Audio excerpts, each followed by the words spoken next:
The trailer for Episode 5 of the Amazing Digital Circus is finally here, and it's absolute chaos. If you haven't seen it yet, stop everything and go watch it. Trust me, you need to see it before we dive in, because this episode looks like it's about to change everything. From what we can tell, the circus crew is being thrown into a series of wild adventures, locations that have been teased for a while. A softball stadium, a bar, a savannah, and what looks like some kind of presidential office. And it's not just that they're traveling, it looks like every character appears in every location. Which leads me to one theory. Caine is glitching. Hard. But it doesn't feel random.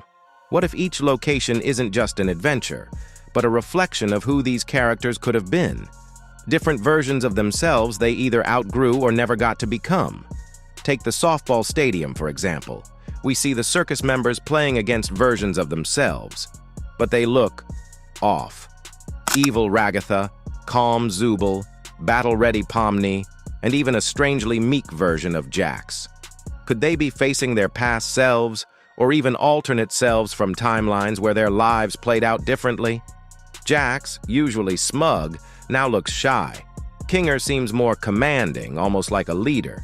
And perhaps most intriguingly, Gangle is missing, replaced by a pink Orbsman. Now, here's where it gets deep. What if Orbsman used to be a circus member and Gangle was originally just an NPC, but something switched them? It might sound wild, but remember, Orbsman first appeared in the same episode focused on Gangle. There's potential for a serious backstory here. Maybe these two are more connected than we thought. Let's talk about the Savannah adventure. It seems tailor-made for Jax.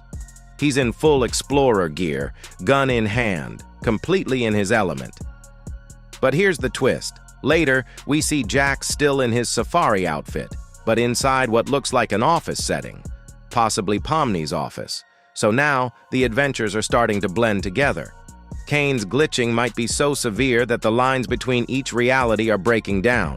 One minute you're on a safari, the next, you're sitting in a presidential office. And speaking of Pomni, she's giving off president vibes.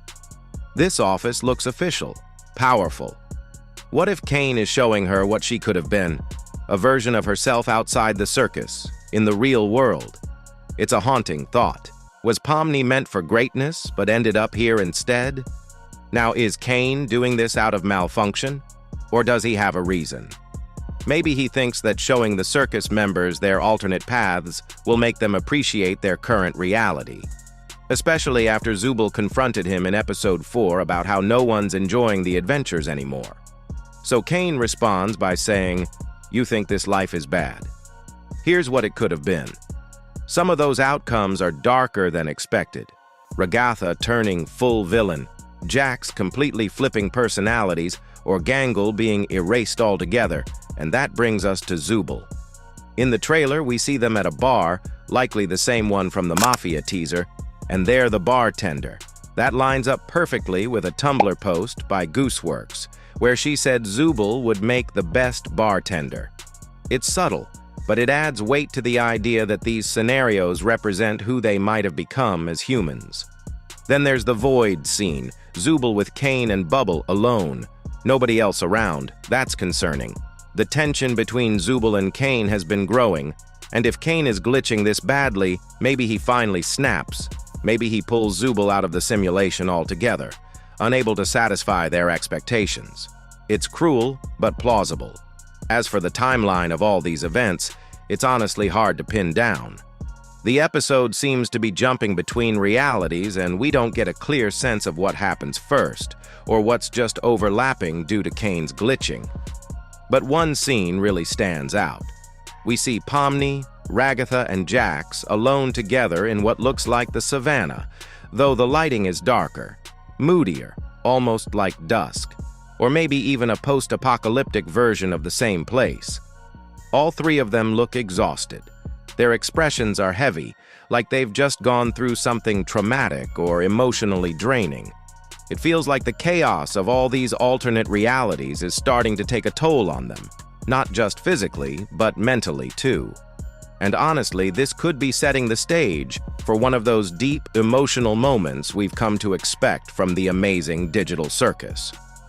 Think back to Pomni's one-on-one with Gangle, or her quiet, powerful exchange with Kinger in Episode 4.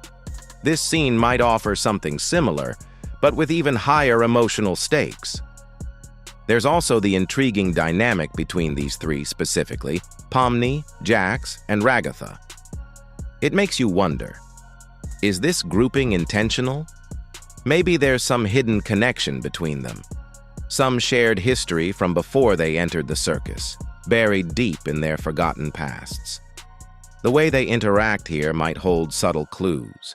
Awkward tension, unspoken familiarity, or maybe even unresolved conflict.